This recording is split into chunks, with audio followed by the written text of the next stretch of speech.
তবে আমি বেঁচে থাকতে আমার ছেলে পোস্টমর্টম হবে দেব না। ওরাও খুব আমাকে টানা হেস্তা করছে, আমাদের হ্যারাসমেন্ট করা হচ্ছে। কোর্টের থেকে ওর বডি তোলা হবে, এগুলি থেকে একটা শহীদের বডি আর কবর থেকে উঠবে না। আমার ছেলে 4 তারিখে শহীদ আব্দুল্লাহ সিদ্দিক জিগাতলা দুটো গুলি খেয়ে শহীদ হয়েছেন, এবং আমি মামলা করার আগে কে অন্য লোক আমার ছেলের নামে মামলা করছে এবং আমার মামলা নিচ্ছে না, ওর মামলা চলছে। এবং এই মামলা এখন সিআইডি গেছে, সিআইডি থেকে কোর্টে ওরা বলতেছে আমার ছেলের 5 মাস পর পোস্টমর্টম করবে। তবে আমি বেঁচে থাকতে আমার ছেলের পোস্টমর্টম হবে দেব না। ওরাও খুব আমাকে টানা হেস্তা করছে। এটা করছে হলো ওই যে আয়ুর কেছে এখন মামলা, যে কোর্টে ওর গুলি বাই করতে হবে। আমি জীবিত থাকতে আমার ছেলের গুলি বাই হইতে দিব না এবং পোস্টমর্টম করতে দিব না। এর জন্য আমাকে খুব ওরা হুমকি দিচ্ছে। তবে আমার শব্দ একটাই, আমার জীবন থাকতে আমার ছেলের পোস্টমর্টম হবে না, আমি পোস্টমর্টম করতে দেই নেই। এ নিয়ে কোর্টে আর আমার আব্দুল্লাহরে আমার মামলা করার আগে ওরা যে মামলা করছে, ওরা এই মামলা দিয়ে ব্যবসা করছে এবং আমার মামলাটা নিয়ে ওদের ব্যবসার মামলা ওরা এত 5 মাস ধরে চালায় যাচ্ছে। আমার চাহিদা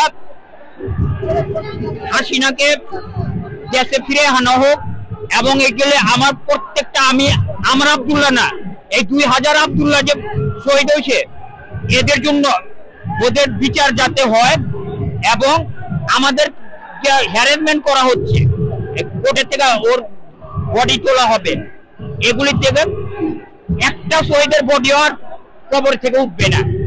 আর এই শহীদদের বিচার যাতে বাংলা মাটিতে আমি দেখতে পারি, আমার ছেলের হত্যার বিচার, এটাই আমার কাছে। আর আমার 5-6টা দাবি দাবা আছে।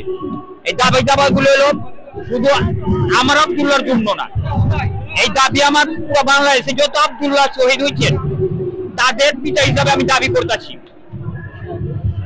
ওদের যাতে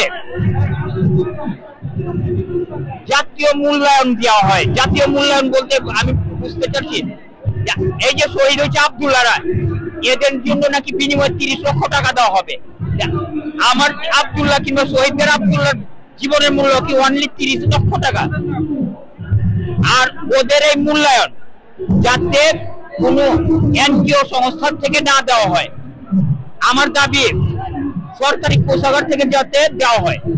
আর আরেকটা দাবি আমার, এই যে সকল শহীদ হয়েছে প্রতি বছর 5 আগস্ট কিংবা 6 আগস্ট এদের কবরে যাতে জাতীয় মূল্যায়ন দেওয়া হয়। জাতীয় মূল্যায়ন আমি বলতে এই বুঝাইতে চাচ্ছি, সবার কবরে যতটি শহীদ হয়েছে ওখানকার স্কুল থেকে যাতে ছাত্রদের দ্বারা ওদের কবরে জাতীয় পতাকা দেওয়া হয়। এটা আমার 2000 শহীদদের জন্য আমার দাবি। গণভবনকে যাতে শহীদদের জন্য শহীদদের জন্য যাতে একটা শহীদ মিনার বানানো হয়, এবং সেই শহীদ মিনারে কোনো প্রেসিডেন্ট প্রধানমন্ত্রীর ছবি থাকবে না, সেখানে থাকবে যতগুলা শহীদ, সাথে একটা জাদুঘর হবে, সেই জাদুঘরের ছবি থাকবে যতগুলা শহীদ হয়েছে এই শহীদদের ছবি থাকবে, এবং যারা আহত হয়েছে এদের ছবি হবে।